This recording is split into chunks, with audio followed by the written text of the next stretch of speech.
또 어제 저희가 이 군 정보사 소속 군무원에 의해서 블랙 요원, 이른바 우리 비밀 요원들의 이 리스트가 유출됐다라는 이야기 전해드렸었는데 추가 소식이 또 나왔습니다. 이 군무원 A씨는요, 중국 동포에게 이 비밀 문건 5건에서 6건을 파일 형태로 전달을 했다는 의혹을 받고 있습니다. 군 검찰은요, 이 해당 A씨에 대한 구속영장을 청구한 상태입니다.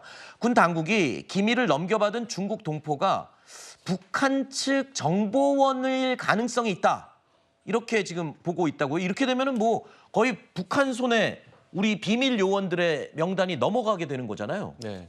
근데요, 최근에 이 미국 그 기사를 보면은요, 네.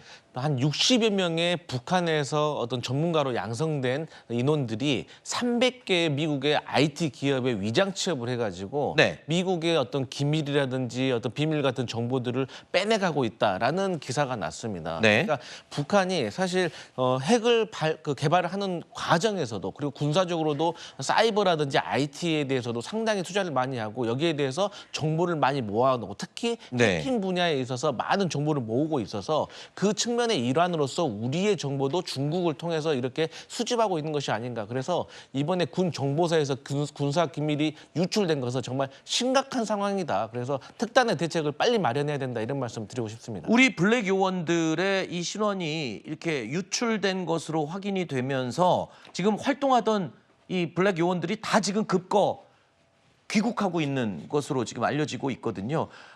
지금 보면은 길게는 1명의 블랙 요원을 양성하는데 최소 5년 이상이 소요된다는 건데 엄청난 지금 손해가 될 것 같습니다. 그런데 지금 이 개인 노트북을 통해서 유출이 된 걸로 지금 얘기가 나오고 있거든요. 이러면 지금 간첩 사건으로 무게를 두고 지금 조사하고 있다, 이렇게 알려지고 있지 않습니까? 이게 해킹이 된 게 아니고 개인 노트북을 통해 가지고 정보가 나갔다라고 하면 적극적으로 그 정보를 줬다는 이야기 아니겠습니까? 네. 그다음에 이런 사례가 이번만이 아니고 여러 번 있었거든요. 그다음에 심지어 어떤 장교는 우리나라 군 정보를 넘겨주면서 북한한테 뭘 받았느냐? 비트코인을 받았어요. 지금 이런 식으로 우리나라 정보가, 우리나라 안보에 대한 그 국가 기밀이 줄줄줄 새고 있는 것이다. 이름을 기무사에서 방첩사로 바꾸면 뭐합니까? 네. 정보사에서 이런 식으로 우리나라 최고 국가 기밀이 이렇게 새 나가고 있는데, 이런 부분들에 대해서는 그 여야, 뭐 진보 보수 정보 이런 걸 떠나가지고 네. 정말로 정신 똑바로 차려야 되는 것이 아닌가 하는 생각이 듭니다. 지금 보안에 구멍이 났다 우려하는 지금 말씀을 해주셨는데,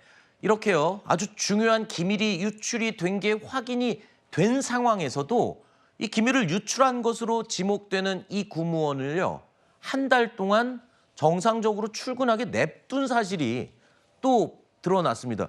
정말로 이거 좀 보안 의식이 지금 너무 허술한 거 아닌가요? 그렇습니다. 이것이 만약에 이 북한에게 정보가 실제로 넘어갔고 그 사람이 간첩질을 했다라면 우리나라 정보기관 전체가 털린 거 아니겠습니까? 저는 왜 이렇게 이 정보사에서 이 경각심을 좀 해이하게 했는지 이해할 수가 없습니다. 정보라는 것은 남이 가지지 못한 정보를 내가 가졌을 때는 힘이 되지만, 나의 정보를 상대가 가졌을 때는 그 사람이 엄청난 힘을 발휘할 수 있기 때문에 정보 보안이 그렇게 중요한 겁니다. 네. 그 정보를 이 최일선에서 다루는 기관에서 있어서는 안 될 일이 발생했기 때문에 이번 계기를 통해서 정보사의 어떤 보안 시스템, 그리고 이 보안 요원에 대한 어떤 관리 감독 한번 총체적으로 점검할 필요가 있어 보입니다. 자, 그런데요, 이 한동훈 대표가 이 사안에 대해서 입장을 또 밝혔습니다. SNS에다가 이 해당 사건을 언급하면서요, 지난 21대 국회에서 간첩법 개정에 제동을 건, 그러니까 발목을 잡은 건 민주당이 아니냐라고 비판을 한 것이거든요. 이게 발생 사건에서 정치권으로 또 이게 논란이 번지는 게 아닌가 싶은 생각도 드네요. 저는 왜 이런 식으로 이제 정치를 하시나 좀 의문이에요. 이렇게 되면 뭐 저희가 유출시킨 것처럼 이야기를 하시고 싶으신 건가, 이런 생각도 들고요. 그러니까 그래서 지금 하고 싶은 말이 뭐냐라는 게 제 질문인 거죠. 그러니까 지금 같은 상황에서는요, 여야가 합심해서 이런 부분에 대해서 직원에 대한 처벌도 제대로 못하고 적발도 제대로 못했고, 그다음에 더 나아가서는 지금 우리 첩보망이 사실상 수십 년간 어떻게 보면 괴멸 수준의 피해를 입게 된 상태에서 네. 도대체 어떤 현실적인 대책이 있는 것인지, 이런 거를 국회에서 따져 물어도 모자랄 판국에 이런 식으로 어떤 갈라치기를 시도하고 전 정부라든지 민주당을 향해서 총구를 겨누는 것은 굉장히 부적절한 모습이다라고 생각합니다. 저 뭐 제가 질문을 하면서 이게 정치권이 논쟁이 되는 것 같아요. 좀 그렇지만 반론을 들어보도록 하겠습니다. 일단은 그렇다라고 하면은 지금이라도 이게 간첩죄가요. 네. 형법 98조에 되어 있다고요. 그런데 간첩죄로 처벌받으려고 하면은 적국이어야 된단 말이죠. 네. 그러니까 단순히 외국에 나는 줬을 뿐이다라고 하면 간첩죄로 처벌받지 않는 거예요. 그렇다라고 하면 지금이라도 뭐 이상한 그런 법들 가지고 자꾸 뭐 강행하지 말고 형법 98조부터 개정하자라고 하는 것에 대해서 여야가 합동을 하면 그럼 국민들이 정치권에 대한 불신을 조금이나마 개선한 효과가 있지 않을까 하는 생각이 듭니다. 알겠습니다.